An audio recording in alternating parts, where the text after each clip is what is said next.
Hello everyone, good morning. Welcome back to my channel. মই চ্যানেলে তোমাদের সবাইকে অনেক অনেক ওয়েলকাম জানিয়ে আজকে আমি আর একটা নতুন ব্লগ শুরু করলাম। তো ব্লগটা দেখে তোমরা বুঝতেই পারছো আজকে আমি তোমাদের সাথে কি শেয়ার করতে চলেছি। তো তোমরা যে যেখান থেকে আমার ব্লগটা দেখছো আশা করি সবাই ভালো আছো আর সুস্থ আছো। আমিও ভালোই আছি। আর এখন তো অবশ্যই ভালো থাকারই সময়, কেন কি দুর্গা পুজো সামনে চলে এসেছে। আর কয়েকটা দিন পরে আমাদের বহু অপেক্ষার বহু প্রতীক্ষার যে অবসান ঘটবে দুর্গা পুজো। আমরা অনেক একটা গোটা বছর ওয়েট করে থাকি এই দুর্গা পুজোর জন্য। তো সেই পুজো আসতে চলেছে, এখন তো মন ভালো থাকারই কথা। তো তোমরা তোমাদেরকে আমার ভিডিওটা প্রথম থেকে শেষ পর্যন্ত দেখার অনুরোধ রইল। আর ভালো লাগলে অবশ্যই একটা লাইক কমেন্ট শেয়ার করো। আর আমার ভিডিওটা যারা যারা দেখছো আমাকে একটু সাবস্ক্রাইব করে আমার পাশে থেকো।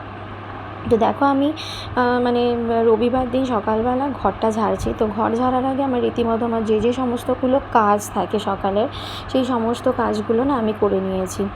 আর সবথেকে বড় কথা হচ্ছে যে যেহেতু এখন বৃষ্টির কোনো ভরসা নেই, যখন তখন বৃষ্টি আসে, সেই জন্য ঘরটা ঝাড়বো যখন আমি না, ঘর ঝাড়লে আমার বিছানাপত্র বালিশ যা কিছু থাকে রোদে দিই। কেন কি ধরো তো রোদে তো দেওয়া হয় না। তো এই ভাদ্র মাসের এই সময় যখন ঘর ঝাড়ি, আমি বিছানা ফিছানা যা জিনিসপত্র থাকে রোদে দিই। হ্যাঁ, সবাই অনেকেই আছে জামা কাপড় রোদে দেয়, বাট আমি জামা কাপড় রোদে দিই না। কেন, এত জামা কাপড় রোদে দিলে না বৃষ্টি এসে গেলে খুব সমস্যা হবে, আমি তুলতে পারবো না। সেই জন্য আর জামা কাপড় দিই না, বিছানা টিছানাগুলো রোদে দিই। তো ওগুলো রোদে মিলে দিয়ে এসেছি। তারপরে পর্দা টর্দা কাচা, বিছানার চাদর সমস্ত কিছু তো কাচতেই হবে। ধরো ঘর ঝাড়বো আর ওগুলো তো কাচতেই হবে। আর এমনিতেও ধরো অনেক দিন, বেশ এক সপ্তাহ হয়ে গেছে আমার বিছানার কভারটা কাচা হয়নি। তো সেই কারণে আমি ওয়েটই করে যাচ্ছিলাম যে ঘরটা ঝাড়বো একেবারে সব কাচবো। তো আর সবথেকে কী বলো তো, আমার ঘরে মোটামুটি 1 মাস হলো আমি পরিষ্কার করতে পারিনি। ভেবেছিলাম একবারেই পরিষ্কার করব। তো সেই কারণে এত ধুলো আর ঝুল হয়েছে যেটা বলার মতো নয়। আর সবথেকে প্রবলেম হচ্ছে আমার না ধুলোতে অ্যালার্জি আছে, আমার ডাস্ট অ্যালার্জি। আমার গায়ের মধ্যে ওই ঝুল ধুলো পড়লেই আমার চুলকানো শুরু হয়ে যায়। যতক্ষণ না পর্যন্ত আমি ভালো করে সাবান মেখে স্নান করব ততক্ষণ পর্যন্ত আমার চুলকিয়ে সমস্ত গায়ে চারিদিক ফুলে যায়। তো সেই জন্য না ঘর ঝাড়তে আমার খুব একদমই ভালো লাগে না। ভাবি কি অল্প অল্প থেকে ঘরটা ওপর করে মোটামুটি পরিষ্কার করে নেওয়ার চেষ্টা করি। কিন্তু দেখো সবসময় তো আর সেটা হয় না। আরও যে চারিদিকে ধুলো থাকে আলমারির মাথায়, তারপরে ধরো যে সমস্ত জায়গায় ধুলোগুলো থাকে সেগুলো তো আর ওইভাবে পরিষ্কার করা যায় না। তো ভালো করে পরিষ্কার করতে গেলে তো করতেই হবে। তো সেই জন্যই যখন পরিষ্কার করি তখন আমার ভীষণ কষ্ট হয়, এত প্রবলেম হয়। আর একটা কী বলো তো, আমার হাজব্যান্ড আমাকে কিছুই হেল্প করতে পারে না সত্যি কথা বলতে গিয়ে। ও কাজের জন্য বিভিন্ন রকম কাজে ব্যস্ত থাকে, ও আমাকে হেল্প করতে পারে না। আর তার থেকেও বড় কথা হচ্ছে যে ও না এই সমস্ত জিনিসগুলো পারে না ঠিকঠাক, কিছুই পারে না। তো দেখো বিছানা চাদর ফাদর রোদে দিই। আর ঘর যখন ঝাড়বো, আমি আর একটা আমার সবথেকে বড় প্রবলেম হচ্ছে, আমি যখন যে কাজটা করি খুব ভালো করে করারই চেষ্টা করি। ঘরটা ঝাড়বো যখন ভালো করে ক্লিন করব, তো ভালো করেই করতে হবে। আর সমস্ত জিনিস উপর থেকে নিচে নামিয়ে সেগুলোকে ঝেড়ে পরিষ্কার করে আবার উপরে গুছিয়ে তোলা, এইটা হচ্ছে না সবথেকে বড় প্রবলেম আমার। এই ওপর নিচ করতে করতে আমার হাত পা পুরো ব্যথা হয়ে গেল। আর আমি কী বলো তো, কাঠির ঝাঁটা দিয়ে ভালো করে ঝেড়ে পরিষ্কার করি, ওতে না ধুলোগুলো ভালো মতো করে পরিষ্কার হয়। তো সেই জন্য আমি কাঠির ঝাঁটাই ইউজ করি।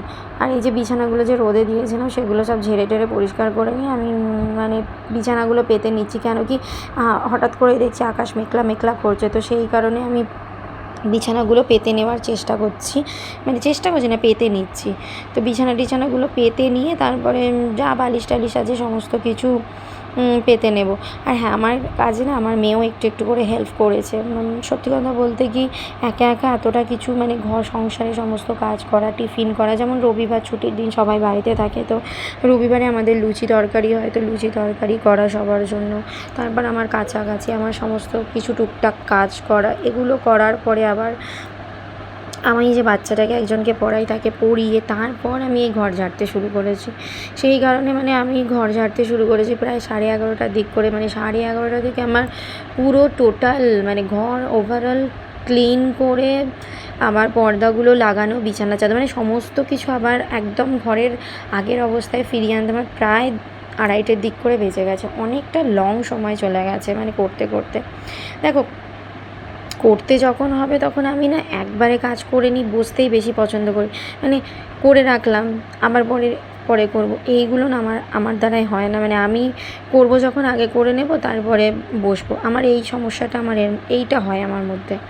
তো দেখো, আমি বিছানাটা রোদে দিয়েছিলাম বলে এত ধুলো উড়ছে, কোথা থেকে যে এত ধুলো আসে আমি না বুঝতে পারি না মাঝে মাঝে। আর এত ঝুলো, মানে ঝুল টুল কোত্থেকে যে আসে, মাঝে মাঝে আমি ভাবি যে এত ধুলো টুলো কোথায় আসে।